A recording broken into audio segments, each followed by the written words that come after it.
Welcome back to Mondays with Mike, PCA Friends and Families. Mike Runey here, head of school. Thanks again for tuning in and checking us out.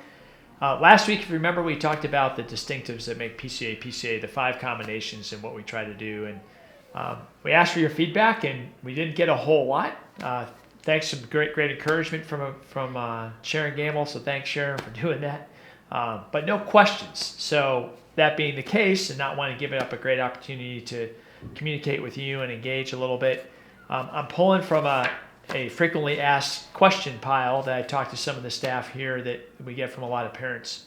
And this one has to do with leadership development and what I'm seeing, how do we develop leaders here at Portsmouth Christian Academy? And it's something that's close and near and dear to my heart at multiple levels. I think that when we talk about preparing our students for life, God-centered graduates, Christ-centered graduates are going to go impact the world for good and maximizing God-given potential. Really what we're talking about is developing leaders. And leaders show up in many different ways and forms, but fundamentally that's what we're doing. So that our graduates, your students, your children, will go out into the world and be able to not only do good, but include others in the doing of that good. And fundamentally, leadership is about influencing people. In this case, influencing people for good. Good is described in a Christian worldview. And so how do we do that here? And so, frankly, I'm still learning how we develop those leaders specifically and programmatically. But here are the 3 big things I want to leave you with that I'm seeing right now, and I want to get your feedback and responses on. The first attribute of a leader is a good follower. I mean, one of the things that we look at is Christ, who came not to be served, but to serve and give his life as a ransom for many. He was obedient to the Father in what his calling was, to not only come to earth this Christmas season that we celebrate, but also to go to Calvary that we remember at Easter.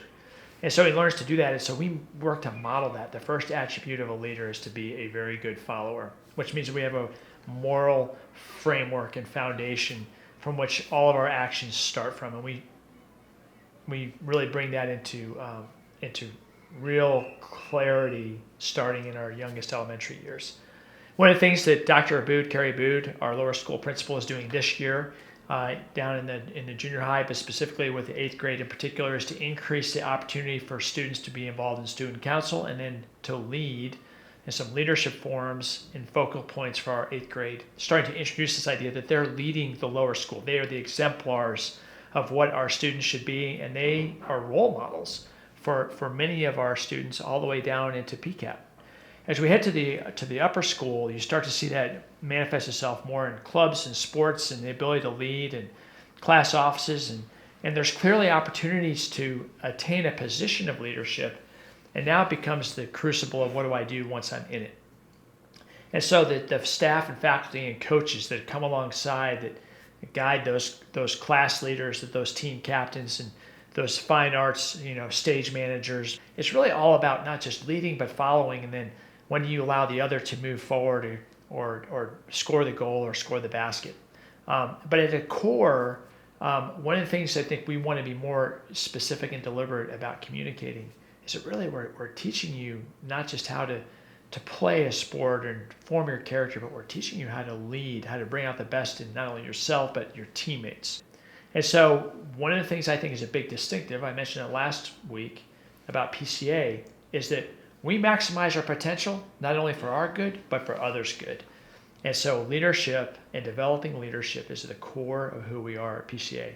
So if you have any observations or questions on that, please submit those in the response area below, and I look forward to connecting with you online and later on campus. So Merry Christmas as we enter this Christmas season. May you and yours be blessed with the Spirit of our Lord this Christmas season.